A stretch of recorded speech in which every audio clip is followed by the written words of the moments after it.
भारतवासियों, आज हम चर्चा करेंगे जो दिल्ली के लाल किला से प्रधानमंत्री नरेंद्र मोदी ने जो बातचीत लाल किला से जो भारत की अर्थव्यवस्था के बारे में चर्चा की है कि तीसरे इकोनॉमी के करीब पहुंचने वाला है, ऐसे पाँचवें इकोनॉमी पहुंच चुका है।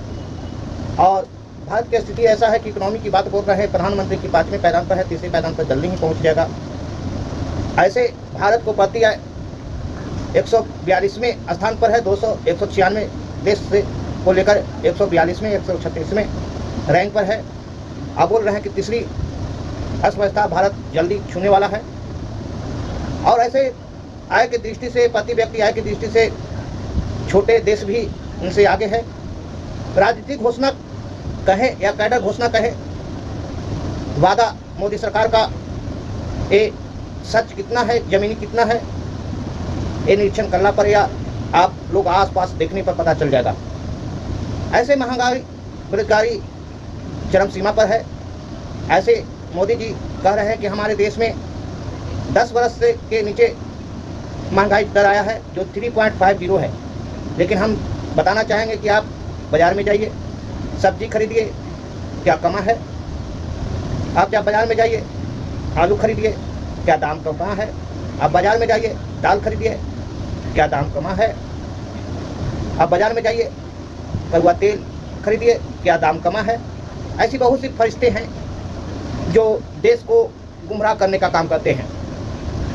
यहाँ पर बात करेंगे कि Modi ji common civil code छोड़कर सेकुलर कोड की बात कर रहे हैं भारत में।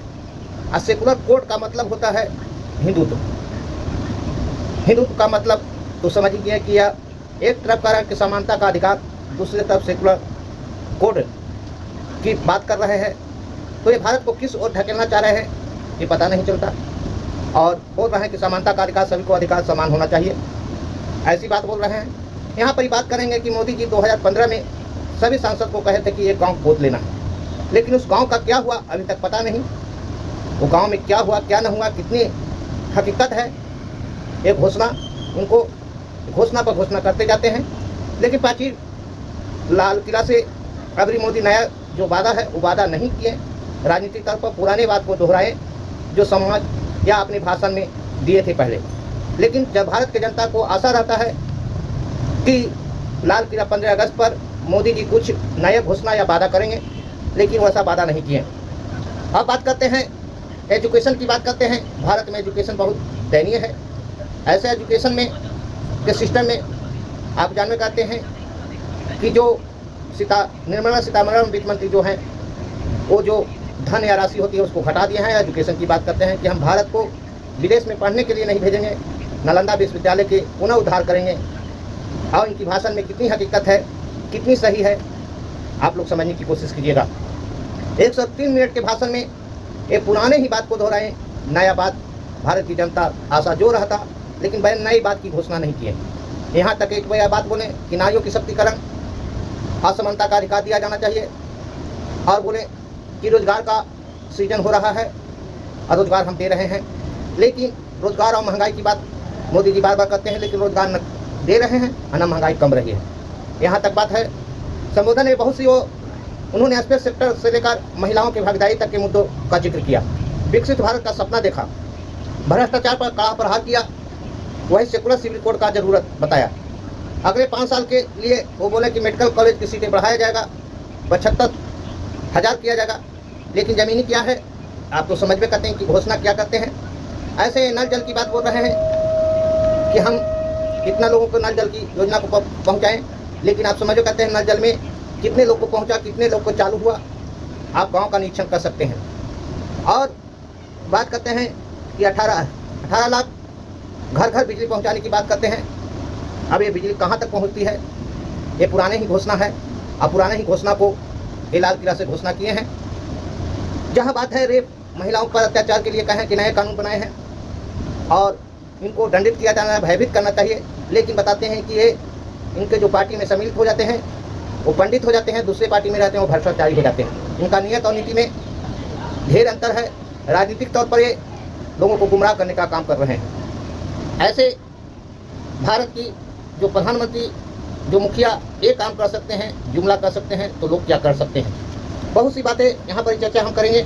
सबसे पहली बात है 500 से ज़्यादा कानून को खत्म किया ये बोले, लेकिन ये कानून कहें कि हम खत्म इसलिए किया है कि छोटा मोटा काम में जो जेल चले जाते हैं उनको छुटकारा पाया है। लेकिन ये हकीकत ये है कि ये जो 500 कानून जो खत्म किए हैं वो अब धारा जो लगेगा वो मनमौजी लगेगा, कोर्ट कुछ नहीं कर सकते हैं। जो भी करेंगे वहाँ का थाना प्रभारी करेंगे, डीएम करेंगे, कोर्ट कुछ उस पर फैसला नहीं ले सकता है। आपको 15 दिनों तक बिना प्रूफ के जेल में रख सकते हैं। और ऐसा कानून बनाए हैं जो उग्रवादी माफिया पर लगते हैं वो आप पर धारा लगे हैं।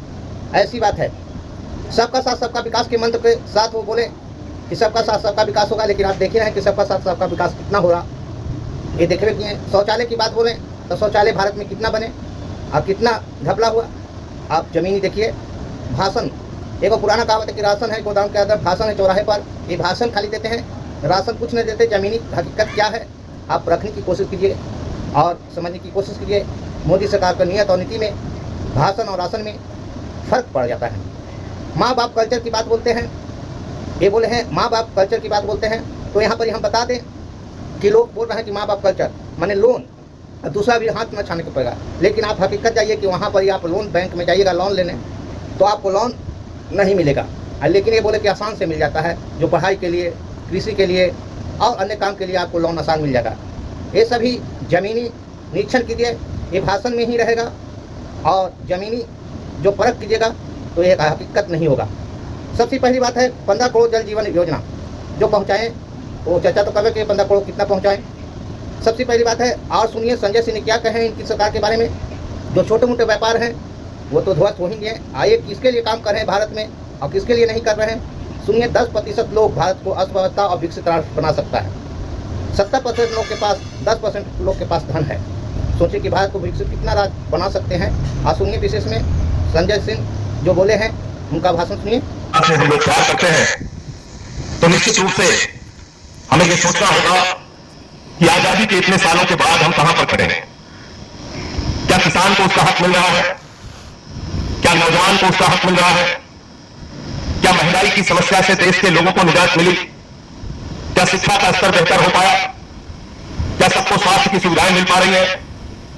और जिसकी बात राष्ट्रपिता महात्मा गांधी ने की कि देश के अंतिम आदमी को क्या सुख और सुविधाएं मिल पा रही है जो उसकी जिंदगी के लिए मूलभूत जरूरत है।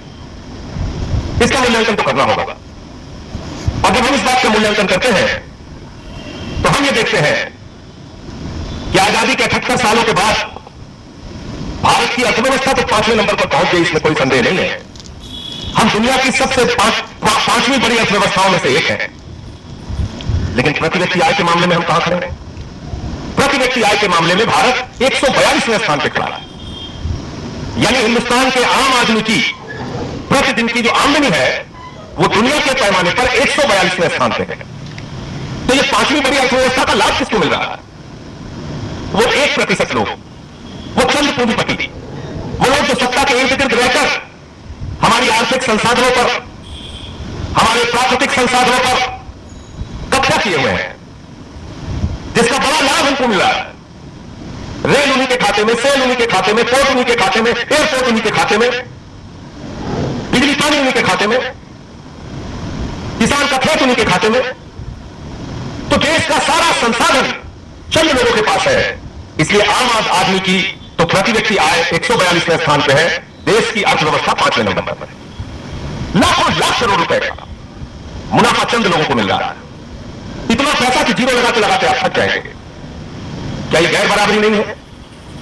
क्या यह असमानता नहीं है? और अगर समाज में असमानता बढ़ेगी तो असंतोष बढ़ेगा, असमानता बढ़ेगी तो विरोध बढ़ेगा, असमानता बढ़ेगी तो हमारे आजादी के उन दीवानों का सपना कैसे पूरा होगा जिन्होंने देखा था कि एक आजाद हिंदुस्तान होगा जहां पर अंतिम आदमी तक सुविधाएं पहुंचेंगी, उसके हाथ में छोटे उद्योग होंगे, उसका गांव खुशहाल होगा। ये तो हमारे आजादी के दीवानों का सपना था। और याद रखिएगा, यह आजादी हमको ऐसे नहीं मिली। यह आजादी मिली है शहीद चंद्रशेखर आजाद की कुर्बानियों से। यह आजादी मिली है शहीद आजम भगत सिंह, सुखदेव और राजगुरु की कुर्बानी से। यह आजादी मिली है राम प्रसाद बिस्मिल, अशफाकुल्लाह, रोशन सिंह, राजेंद्र लाहिड़ी जैसे नौजवानों ने जब फांसी के फंदे को चुना तब आजादी मिली है। यह आजादी मिली है प्रफुल्ल जाति को अपना बलिदान देना पड़ा। यह आजादी कब मिली है? जब 16 साल के खुदीराम बोस ने फांसी के फंदे को चूमा। यह आजादी इतनी आसानी से नहीं मिली। हमारे वीर सपूतों ने, हमारे आजादी के दीवानों ने अपने प्राणों की आहुति देकर देश आजाद कराया। और हम क्या कर रहे हैं? जाति के नाम पे बंटवारा, धर्म के नाम पे बंटवारा, क्षेत्र के नाम पे बंटवारा, भाषा के नाम पे बंटवारा, जाति में जाति के नाम पे बंटवारा। कैसे हिंदुस्तान मजबूत होगा? कैसे देश आगे बढ़ेगा? देश तब आगे बढ़ेगा जब आगे रहने वाले लोग, यानी आर्थिक और राजनीतिक रूप से जो मजबूत लोग हैं, सामाजिक रूप से जो मजबूत लोग हैं, जब वो आवाज लगाएंगे कि जो पिछड़े लोग हैं, शोषित लोग हैं, वंचित लोग हैं, उनको भी आगे करो, उनको भी मुख्य धारा में लाओ, तब देश आगे बढ़ेगा। ऐसे सिर्फ बातें करने से देश आगे नहीं बढ़ेगा। जो हजार साल से पिछड़े रह गए, शोषित है, वंचित है, मन विचलित होता है जानकर जब आजादी के 78 साल के बाद हम खबरें सुनते हैं कि स्कूल के अंदर मिड डे मील का बच्चे इसलिए खाना नहीं खा रहे हैं क्योंकि उसको बनाने वाली महिला तो दलित है। मन विचलित होता है जब हम सुनते हैं कि आजादी के 78 साल के बाद भी एक दलित को अपनी शादी में घोड़ी पर नहीं बैठने दिया जाता। एक बच्चा जो दलित समाज से आता है उसने गेंद छूली तो उसका अंगूठा काट दिया जाता है। मन विचलित होता है, परेशान होता है। हम कहां खड़े हैं? हमारी सोच कहां है कि देश के सर्वोच्च पदों पर बैठे हुए लोगों को भी मंदिर के उद्घाटन और शिलान्यास में नहीं बुलाया जाता? क्या इस भेदभाव से देश आगे बढ़ेगा? क्या हिंदू मुसलमान सिख ईसाई को आपस में बांट के देश आगे बढ़ेगा? सुनिए संजय सिंह का भाषण क्या बोले, समझने की कोशिश कीजिएगा। ऐसे कहेंगे कि एगो पुराना कहावत है कि हल जो तक नर मर गया पल न सका परिवार, एक बार मंत्री बना सातों को सुधार। मैंने कहने का मतलब है कि पैसा उसी को मिलता है जिसके घर में अनाज हो। एक बार मंत्री जो बन जाता है, जैसे अंबानी के लिए, अडानी के लिए काम कर रहे हैं और सातों को सुख को उधार कर रहे हैं, देश को कहाँ ढकेल रहे हैं ये पता नहीं। इनके भाषण और काम में फर्क देखने को मिलता है। ऐसे ये विकलांग के बारे में बोले हैं, लेकिन ये बांटने का काम करते हैं, जोड़ने का काम नहीं करते हैं। इसलिए मैं कह रहा हूँ कि विकलांग की बात करें तो विकलांग को पहले 3 कैटेगरी में बांटा गया था, लेकिन अब 16 से 20 कैटेगरी में बांट दिया गया है। और विकलांग की बात करते हैं, विकलांग की हक की बात करते हैं, ये साफा जुमला है। जो विकलांग हकीकत जमीनी है उनको लाभ नहीं मिल रहा है, जो डुप्लीकेट बना के काम कर रहा है उसको प्रॉफिट मिल रहा है, लाभ मिल रहा है। ये साफा जुमला है। और देखिए, भारत को विकसित राष्ट्र बनाने की बात करते हैं 2047 तक, कितना सक्षम होते हैं। मुझे अर्थव्यवस्था की बात करते हैं तो पति आय व्यक्ति कम ही है। नारी शक्ति की बात करते हैं, इन्हीं पार्टी में चर्चा में रही विनोद फोगाट अबर भूषण के बारे में, और जो जंतर मंतर पर विनोद फोगाट 2023 में जो धरना दिए थे, इन्हीं के पुलिस ने उनको घसीटा, यहाँ तक कि एफआईआर उनको 15-20 को किया गया। ये बोलते हैं कि नारी का सशक्तिकरण, सुरक्षा और डर और भय, ये बोलते कुछ और है, करते कुछ और है। जमीनी अब क्या है ये आप समझने की कोशिश कीजिएगा और आसपास पड़ोस में देखिएगा कि क्या हकीकत है क्या नहीं है। ऐसे वीडियो एक तरफ जो मोदी जी कहते हैं समानता की बात करते हैं, दूसरी तरफ देखिए जो भविष्य में प्रधानमंत्री बन सकते हैं उनको कितने नीचे गिराए हैं, जो खिलाड़ियों के पीछे बैठा है कि सीट दिया गया है, जो इनको आगे सीट देना चाहिए था। इस पर कांग्रेस के लोग विरोध किए हैं, कहें कि समय आने दीजिए तो बताएंगे। और ऐसे नीति अपनाने के कारण समझिए कि क्या यह करना चाह रहे हैं, देश को क्या कहाँ ले जाना चाह रहे हैं, इसे समझिए। और बहुत सी बातें इसके जहन में दौड़ रहा है भारतवासियों को, जो आम आदमी, साधारण आदमी के लिए क्या कर सकते हैं क्या नहीं कर सकते हैं, जो एक भविष्य का आधारभूत रखने वाला, जो जनता की आवाज़ बनकर खड़े होने वाला, बाहर लोकसभा के बाहर अंदर आवाज़ उठाने वाला को ये प्रतिष्ठा है, तो आम आदमी का क्या यह नसीहत और क्या उपदेश देंगे, क्या सहयोग करेंगे, ये समझने की बात है। और ऐसे वीडियो के लिए चैनल को लाइक, सब्सक्राइब और बेल आइकन घंटी दबाएं। थैंक्स, धन्यवाद।